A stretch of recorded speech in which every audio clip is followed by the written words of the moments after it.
Burocracia sí la reciben, 11 de la mañana, 6 minutos. Pero otra de las cosas que pasó este fin de semana, que es muy importante, tiene que ver con las elecciones en Alemania. Nosotros lo comentábamos el viernes, Gonzalo Lázari, elecciones importantísimas para Europa, como lo decían las encuestas, la centroderecha ganó, la derecha radical pues cogió un amplio margen, pero no van a gobernar, va a gobernar la centroderecha con el centro. Quiere decir que Alemania no gira a la extrema derecha como por ejemplo buscaba Elon Musk y buscaban algunos que están promoviendo ese tipo de política a nivel internacional. De hecho, aquí en Colombia hubo unos candidatos presidenciales que estaban saltando en una pata que porque la extrema derecha iba a gobernar en Alemania. No, finalmente no. Gobierna la centroderecha en alianza con los socialdemócratas. Sí. Pues Camila, las encuestas no se equivocaron, lo veníamos diciendo desde la semana pasada, digamos, esa centroderecha mucho más consona con el movimiento conservador en lo social iba a llegar al poder a través de Friedrich Merz, ¿no? El nuevo canciller de Alemania.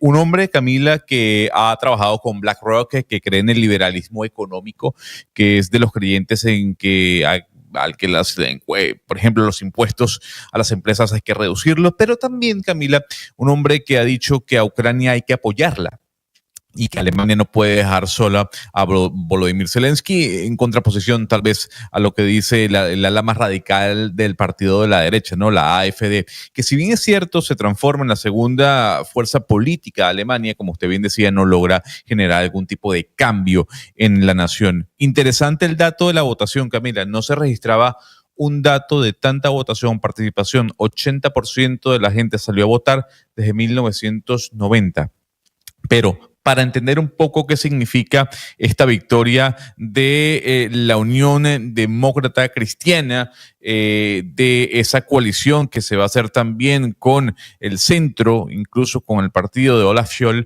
tenemos a Mirjam Gerke. Ella es periodista de la Deutsche Welle en la ciudad de Bonn, allá en Alemania, para que nos dé un poco el panorama de lo que se está viviendo post-elecciones. Señora Mirjam, gracias por acompañarnos en Blue Radio hasta ahora. Gracias por tenerme, muy buenos días. Fíjese que la FDA crece en un 10% de votación en comparación a la última elección que se registró. No obstante, llega a su techo, llega a su tope. ¿A usted le preocupa que esta extrema derecha siga captando votos de aquí a un futuro? Efectivamente es una perspectiva que la presidenta de esa colectividad política de la AfD, Alice Weidel, ayer anunció. Ella repitió una consigna de hace 3 años en las elecciones anteriores, cuando dijeron vamos a estarlos persiguiendo al gobierno de turno para que en el fondo implemente e imponga nuestra agenda, que es una agenda anti-inmigración, que es una agenda ultraconservadora de extrema derecha que simpatiza mucho con el régimen de Putin en Rusia. De hecho, esta mayor votación que ha logrado el AfD en estas elecciones después de consolidarse como partido y la mayor votación que ha logrado la extrema derecha en Alemania de posguerra es alarmante en el sentido de que todos los estados federados que conforman la ex RDA, en todos esos estados el AfD logró la primera mayoría, rondando cerca del 40% de los votos, y en muchos de los estados federados de Alemania Occidental también han obtenido importantes votaciones, incluso conquistaron primeras mayorías en algunas circunscripciones electorales. Y si bien los partidos democráticos han excluido tajantemente cualquier tipo de cooperación y colaboración política con el AfD, sí el discurso de este partido se ha impuesto y la Unión Cristiano-Demócrata en parte ha tanteado el terreno adoptando algunas de las posiciones y tratando de captar el voto del AfD, un cálculo político que sin embargo no fue coronado por el éxito, pero sí el discurso político en general en Alemania ha cambiado mucho debido a que el AfD abiertamente propaga una política antimigratoria, una política xenófoba, una política anti-LGBTI+, una política de mucho acercamiento con Rusia, es decir, están socavando un acuerdo democrático que ha existido siempre en este país. La AfD, partes del partido abiertamente son considerados de extrema derecha por los servicios secretos alemanes que los observan estrechamente, y todo ese mensaje que ellos hablan y colocan en la agenda política, claro, con cierta agresividad, ha motivado y ha incidido mucho también en el discurso político de los demás partidos. Pero señora Aguer, que cuando usted dice ellos no van a gobernar, porque ya la alianza que hizo la centroderecha la hizo con la socialdemocracia, pero ellos dicen nosotros vamos a empujar nuestra agenda, y en ese sentido quiero que usted nos explique, porque es lo que creo que el mundo está esperando, es cuál va a ser la posición de Alemania y este nuevo gobierno frente a las actitudes de Estados Unidos y de Donald Trump, particularmente en las negociaciones con Vladimir Putin frente a Ucrania y en su relación con la Unión Europea. De hecho, estas elecciones en Alemania se producen en este momento tan crítico, cuando Donald Trump llegó al poder y lanzó este primer acercamiento oficial con Rusia. Lo que Alemania ahora necesita es un gobierno que se consolide rápidamente. El futuro canciller Merz anoche mismo dijo que dentro de pocas semanas, de aquí hasta abril, él quiere tener consolidado su gobierno, su coalición de gobierno con los socialdemócratas.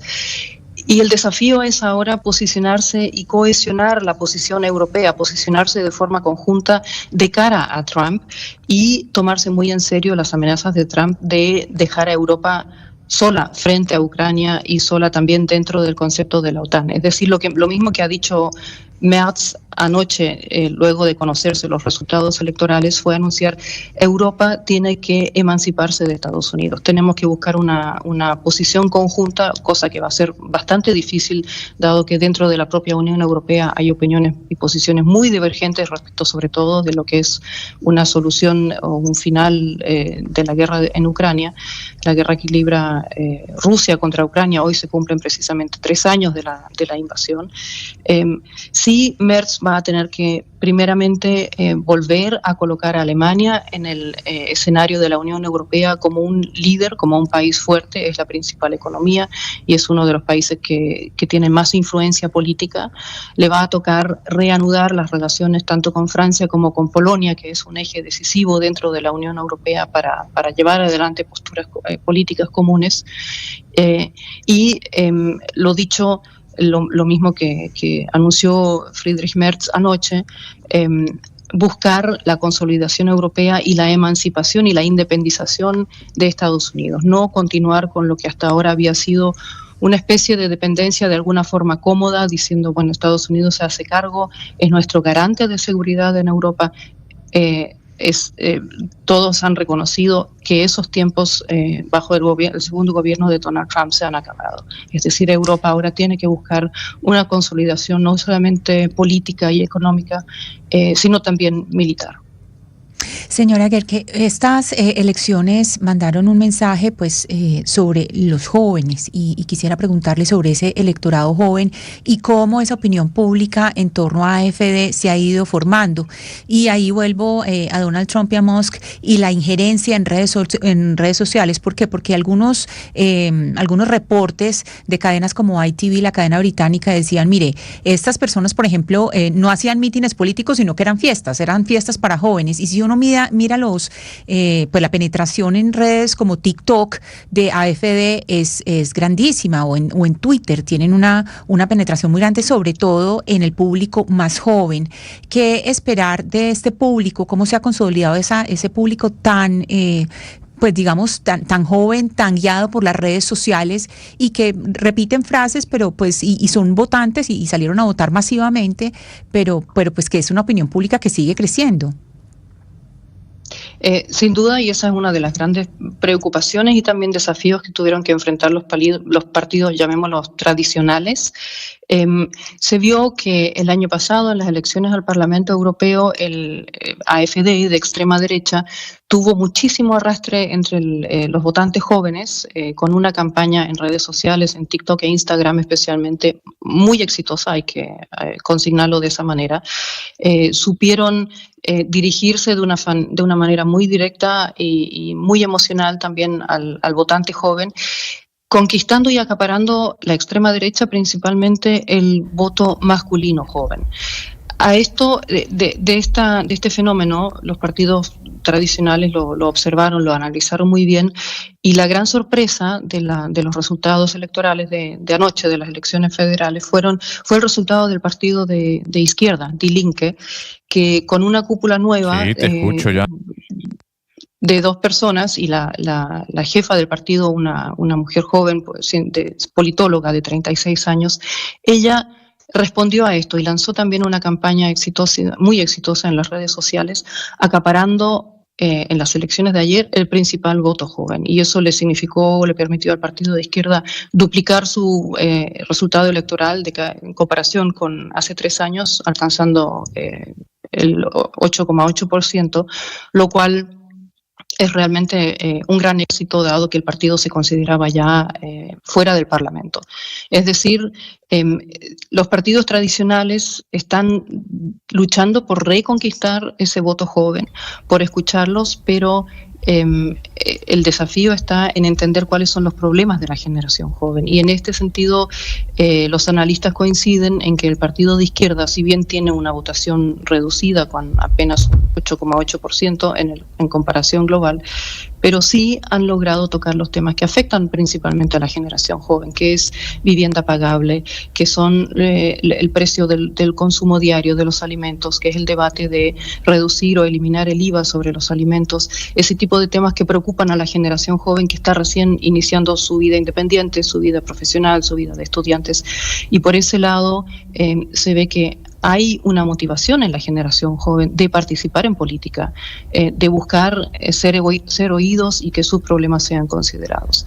Entonces, la lucha se está dando en las redes sociales, eso sí es cierto, y ese es el desafío, porque ahí vemos una injerencia muy fuerte de troles organizados, tanto desde Rusia como también la injerencia que ha tenido Elon Musk en esta campaña electoral, defendiendo abiertamente al AfD, lo cual ha suscitado muchísimas críticas, obviamente, en Alemania, y el rechazo de ese tipo de intentos de injerencia. Pues es Miriam Gerke, periodista de la Deutsche Welle en Bonn, en Alemania. Señora Gerke, gracias por haber sido tan pedagógica en esta explicación para nosotros aquí en Colombia del significado del resultado de las elecciones en Alemania de este fin de semana. Un saludo muy especial para usted y buena tarde allá en Alemania. Muchas gracias a ustedes y que tengan un buen día. 11 de la mañana, 19 minutos. Usted vio a Ana Cristina, que ya dijo algo que también es muy diciente, que no pasó solo en Alemania, sino también en los Estados Unidos, y es que los hombres, y los hombres jóvenes, pero los hombres en general, están votando a la extrema derecha y a la derecha. Y las mujeres están votando más hacia la izquierda y hacia el centro izquierda. Es decir, los que se están, nos están dividiendo también los votos en términos de género. Los hombres votan a la derecha, las mujeres a la izquierda. Yo me imagino que los hombres votan a la derecha porque dicen: hemos perdido una cantidad de privilegios también en estas nuevas eras de tantos de equipararnos los unos a los otros, que me voy a la derecha, que era lo que decía Donald Trump y también Elon Musk, que las mujeres tienen que tener hijos, las mujeres tienen que estar en la casa y tienen que estar trabajando con los niños. Es que en lo que acaba de decir usted está la respuesta, es que los hombres están luchando por privilegios, pero las mujeres es por derechos. Entonces las mujeres votan a la izquierda o a la centroizquierda es precisamente porque ellas saben que detrás de ese voto están en juego sus derechos, no privilegios. Y ahí está toda la respuesta. Los hombres están mirando, sobre todo pues el hombre blanco, el que ha tenido como ese dominio, dice: yo no quiero perder los privilegios que he tenido históricamente, los voy a conservar, pero la mujer sabe que ahí no es mucho lo que pueda apoyar, a pesar de que estamos hablando de que es una mujer la que está a cargo del partido de extrema derecha de AfD, porque la mujer sabe que en ese sentido es la que lleva las de perder. Fíjese, cuando se empiezan a retomar esos valores conservadores que dejan a la mujer en segundo plano. Fíjese usted, Sebastián, como esta imagen que estamos viendo en pantalla es de la votación de los jóvenes en la Alemania de los 18 a los 24 años. Y la AfD, que es el partido de extrema derecha, el que apoyaba a Elon Musk allá en Alemania, tuvo un 25% de los votos de los hombres jóvenes, mientras un 14% de las mujeres. Y si usted va y mira, los partidos de centro-izquierda son más apoyados por las mujeres que por los hombres. Y eso mismo se vio en la elección de Trump en Estados Unidos. Pero con esos datos que ustedes dan, le traigo otros que no sé cómo se puede compaginar eso, que a mí podría parecer previamente confuso o raro, y es... Camila, ve ahí, le tengo en pantalla, hicieron un estudio entre 60.000 alemanes de la población gay, bisexual, transgénero, queer, pues la población LGBT, y el 28% votó a AfD. Claro, pero fíjese cómo la sumatoria de los otros. Por ejemplo, el Partido Verde, que tuvo muy poquito en estas elecciones a nivel general en Alemania, va en el segundo lugar. Entonces, si usted hace la sumatoria de los otros partidos, se da cuenta que igual es mucho mayor a la aprobación que tiene la AfD. Claro, es que AfD creció en toda Alemania, claro, que es la extrema derecha y sigue creciendo, y obviamente pues hay algo que hay que estudiar, pero no quiere decir que la población LGBTIQ+ apoye en su mayoría a esa extrema derecha, claro, sino que va en concordancia con el aumento del apoyo a ese partido. No, lo que pasa es que hay algo que no es... no es que los apoye, pero sí es muy notable que la población LGBT tiene mayor aceptación que lo que sacó en total, porque ellos sacaron el 19% en el padrón nacional y casi un tercio de la población LGBT lo votaron a ellos, que no tengo la explicación, pero sí me parece un dato. Yo le doy parte de la explicación, Sebastián. Cuando usted es un candidato político, su historia de vida tiene un peso muy grande. Alice Weidel, ella es lesbiana. Y la pareja de ella es una productora de cine. Entonces esa historia personal, a pesar de que ella es de ultraderecha, esa historia personal también conmueve. Y dicen, bueno, si ella es de la comunidad LGTBI, pues ella va a luchar por nuestros derechos. Entonces, claro, la misma vida personal de ella tiene una incidencia muy grande en el voto, y eso es evidente en ese 27.9% que estamos mirando. No lo sé, y también quería llamar la atención sobre, creo que el viernes lo discutimos con Camila, pues sí es muy tentador el peligro o lo llamativo que puede ser que se vote tanto al partido de una característica como lo de AfD, pero también lo notable es que el partido que ha gobernado en los últimos años Alemania pues se desploma. Porque no se desploma, ¿cómo así? El partido que ganó es el de Angela Merkel, señor. Es que el señor Scholz le ganó al partido de Angela Merkel hace algunos años, y ¿cuánto duró Scholz en el poder? Un año y medio, y vuelve el partido que gobernó ¿cuánto estuvo Angela Merkel al frente de Alemania? 16. Por eso, y es el partido que vuelve a estar en el poder hoy. Es el más votado el de la señora Angela Merkel. Sí, pero la pregunta es por qué el centro se cae tanto, Camila. Claro, pero los que han gobernado son los que ganaron acá en Alemania. O sea, eso que usted decía de lo de España, que me lo replique aquí en Alemania, no creo que aplique. La pregunta es por qué la fracción del centro se cae tanto como se ha caído en otros países, y sí creo que hay lo que nos decía la invitada, como una demanda reformista en Alemania. Pero sabe que yo creo que lo del centro, y eso es interesante porque aquí en Colombia nos pasa igual, creo que la polarización y los extremos son los que al final están ganando la batalla política, dejando al centro pues completamente solo. Y entonces aquí en Colombia ganaron los extremos, y si lo vamos a ver para el 2026 muy probablemente será igual. El centro ahí, y entonces la izquierda y la derecha peleándose por la candidatura, lo mismo en España, lo mismo en Alemania, lo mismo en Estados Unidos. Entonces, no es que el centro haya gobernado mal, es que las pasiones políticas y estas nuevas dinámicas de las redes sociales que hacen que la gente vote, porque está comprobado que votamos con el hígado, no con la cabeza, uno vota emocionalmente. Todos los seres humanos cuando vamos a las urnas no estamos pensando, que de verdad esto se está manejando bien, planeación nacional y demás. No está bien, Camila. Pero uno vota con el hígado, y eso se ha exacerbado con el tema de las redes sociales, que lo que han sabido los políticos utilizarlas bien para poder manipularnos a nosotros, los votantes, a todos, que somos emocionales y que cuando vamos a las urnas vamos con esa emoción. Pero también... Entonces, por eso es que el centro se ha quedado ahí solo, porque el centro no mueve emociones como si mueve la ultraderecha o la ultraizquierda. Bueno, pero yo creo que la economía alemana, que es algo muy concreto, las necesidades que nos hablaba la invitada, de la vivienda, del alimento, pues los números de la economía alemana no están bien, Camila. De acuerdo. La industria, que era el corazón de su economía, está sufriendo. Entonces, si no hay unas demandas concretas, pues también creo que pues yo no estoy de acuerdo con eso, que todo es emoción. No, y Sebastián, a ver, Olaf Scholz no lleva 6 meses gobernando, ¿no? ¿Cuánto lleva? Lleva 4 años. Pero eso le iba a preguntar, ¿cuánto lleva Olaf Scholz en el poder? Desde el año 2021. Incluso en el año 2021 se hicieron las elecciones cuando la AfD sacó 10% de los votos. Hoy duplica la AfD. Claro, pero vuelve el partido de Angela Merkel. Está muy bien, pero entonces lo que hay que decir es que el señor Scholz manejó mal la economía. De acuerdo. Incluso recordemos que estas elecciones son adelantadas porque el señor perdió la posibilidad de gobernar. O sea, hay que también destacar eso. Si uno ve, Camila, le tengo un mapa de cómo quedaron las elecciones el día de ayer. ¿Cómo está dividida Alemania el día de hoy? Está dividida tal cual se dividió durante la Unión Soviética. Claro, por eso pongo De un el lado mapa. ahí está el mapa. El azul es todo lo que ganó la AfD, gran parte de la Alemania Oriental. Y la Alemania Occidental la gana en este caso la derecha menos extrema o la centro-derecha. O sea, Alemania está dividida en dos. Y ese es el temor, no lo ese es el temor de Alemania con el tema de Ucrania, con el tema de Estados Unidos negociando con Putin, porque como nos lo decía nuestra invitada, esa parte del mapa que está en azul, que es la AfD, que es esa pues más extrema derecha, son los que son pues más simpatizantes de Putin. Y entonces lo que está pasando es que, acuérdese usted que siempre hemos hablado, de hecho hoy se cumplen 3 años de la invasión de Rusia a Ucrania. 3 años, un 24 de febrero, hace 3 años del 2022 sí. Estaban entrando las tropas rusas a Ucrania, algo que decía todo el mundo, no, es que Putin está bloqueando, es que es mentira, es que está ahí engañando. No, hace 3 años estábamos en estos micrófonos nosotros diciendo, increíble lo que vimos anoche. De verdad, un país invadiendo a otro, después de todo lo que aprendimos de la Segunda Guerra Mundial. Y lo que pasa con Putin, que es lo que dicen muchos, es que él es un nostálgico de esa gran Rusia imperial. Y lo que quieren, y ese es el temor de Europa, es pues copar otros territorios que no sean solo Ucrania. Por eso esas elecciones, Gonzalo, y el mapa que usted trae es tan importante, preocupan tanto a Europa.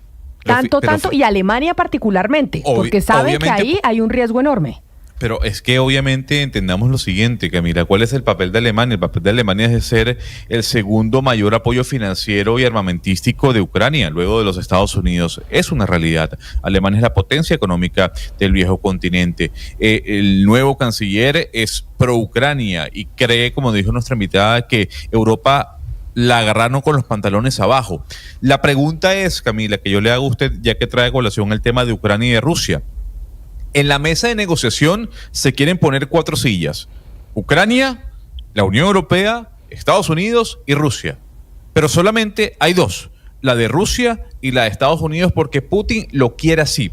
La consulta es, ¿cómo usted hace ceder a Putin para que se llegue a un cese al fuego? Es muy difícil, es mucho más difícil hacerle ceder a Vladimir Putin que a Volodymyr Zelensky. Y por eso Zelensky no está sentado en la mesa. Y por eso Europa no está sentado en la mesa. Aunque quieren estar allí, la pregunta es, ¿quién de Europa, de los líderes, se va a sentar a hablar con Putin y con Donald Trump, incluso con Zelensky? Dicen algunos que Emmanuel Macron. Yo no veo a Emmanuel Macron sentado con Vladimir Putin, con Donald Trump, aunque a esta hora están reunidos en la Casa Blanca defendiendo los intereses de Ucrania. Porque pues vamos, hay una realidad, pues precisamente, Gonzalo, esa pregunta que usted está haciendo y la respuesta es la que están tratando de encontrar.